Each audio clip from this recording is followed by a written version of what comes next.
going to go slight right here.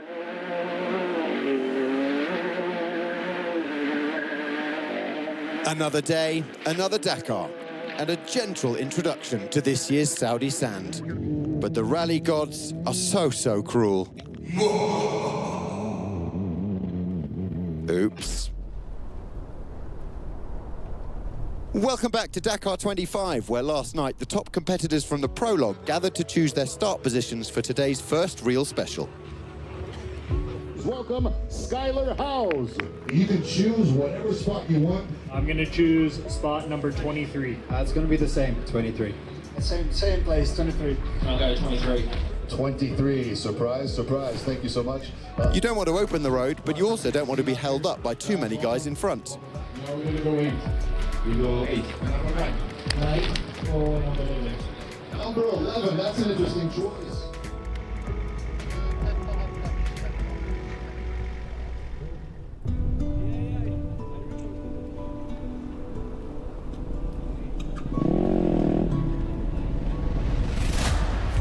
It was more of a painful stage. I haven't had dust like that forever. Very rocky, dangerous also. Getting smoked by thorn bushes. It was a crazy stage. A lot of people getting lost. I was going so far the wrong way so many times. I couldn't even imagine starting up front. I had to open from kilometer 20-something to the finish, all day by myself, so mentally it's very exhausting. Another straightforward day to look forward to then. Well, there was a very familiar look to the Stage 1 result on the bikes as the world champion, the reigning Dakar champion and the prologue winner made up the podium. We're holding out for a hero, but he's got to be strong and he's got to be fast. Ross Branch is exactly that. The Kalahari Ferrari dealt with the tapestry of terrains, finished third and then spoke to us, fresh from the fight. Yeah, I enjoyed it. It was a long, tough one. If that's the first stage for Dakar, it's going to be a long Dakar.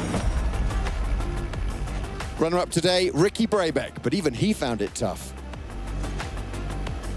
You couldn't really, find a smooth rhythm. You're always making 90-degree quick corners. Ricky banished any fears there might have been about how his recently broken leg might hold out. Yeah, strategy today was to make a big push and try to do as good as I can. But leaping into the lead for the second day in a row, Daniel Sanders. The Aussie is chucking everything at the start of this first week, and so far, so good.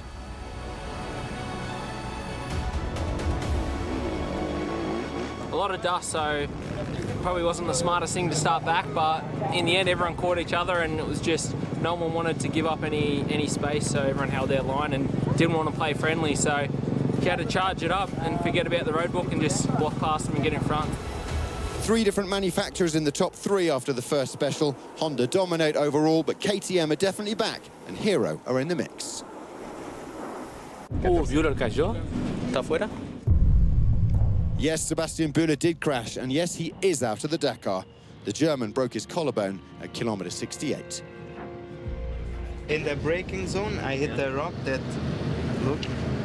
No way. Just kicked to the rear? Kicked the rear and then over the bars. The crash was not a big crash, but yeah, I feel the pain in the collarbone and it hurt too much to continue. This time the luck was not on my side, but for sure I will continue to search for it. Get well soon, Basti. Finding your way today was incredibly hard. And in the Rally 2 class, yesterday's surprise package, Edgar Canet, was one of those who got lost.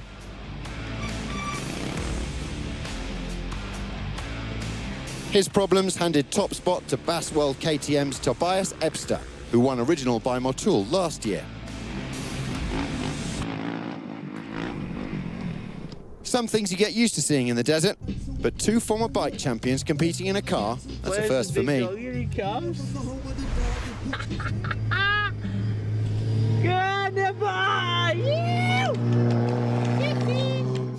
I'm Sam Sunderland. I used to be a Dakar rider. I managed to win 2 times in 17 and 22. I had a few crashes in between my victories and needed to listen to the warning signs, so I'd stopped.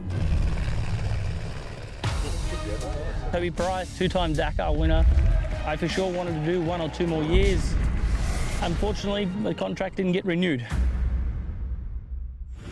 So between Price and Sunderland, there are 4 Dakar titles, 16 stage wins and 21 participations sitting in this Toyota Hilux Overdrive. 12th on the prologue, not a bad start for Toby and Sam as they switched from 2 wheels to 4. Stay tuned to see how they got on today.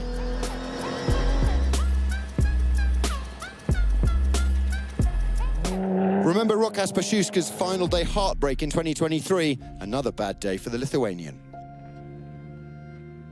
We need to change from another tires to put to where it's broken. First day is not good or how we wish, but it is like it is.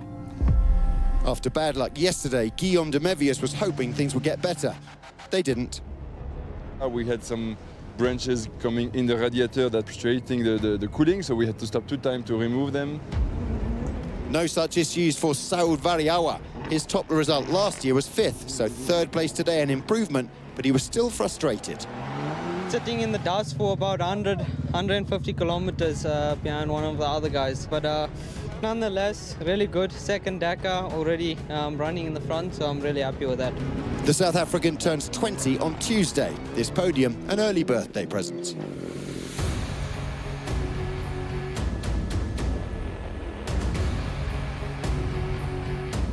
Gerland Shishirit and Alex Winnock hit a tree on the prologue and finished down in 11th. Today, though, they crossed the line fastest, in 1st place. Or so we all thought. Because Seth Quintero had stopped to help Laia Sanz. Unfortunately, Laia got in a big crash right in front of me. So we stopped and pulled over and it helped her. Seth and Dennis Zentz were given that time back. Sportsmanship is built into the rules of Rally Raid, and that took the American to the top of the podium for the first time since debuting in the ultimate class last year. And because in the cars the prologue times don't count towards the overall, the first standings are the same as the stage result. Carlos back in 7th, and no Nasser or Seb. But wait, I promised we'd see what happened to Toby and Sam. Oh, they were getting on just fine. No stress at all. It won't start, there's no power. We'll try to push it now with the clutch in. Yeah, there you go. Despite that little hiccup after the finish of the special, they made it back to the bivouac and line 9th overall.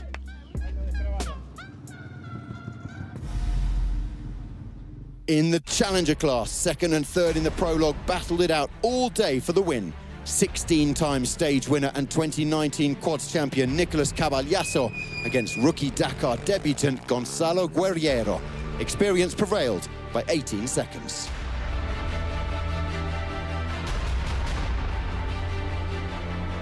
In the SSVs, it was a shootout between Sebastian Loeb Racing teammates Xavier de Sultrate and yesterday's winner Brock Hegger. The French title holder prevailed thanks to his superior navigation skills after the two had been neck and neck until the most complicated section of the route.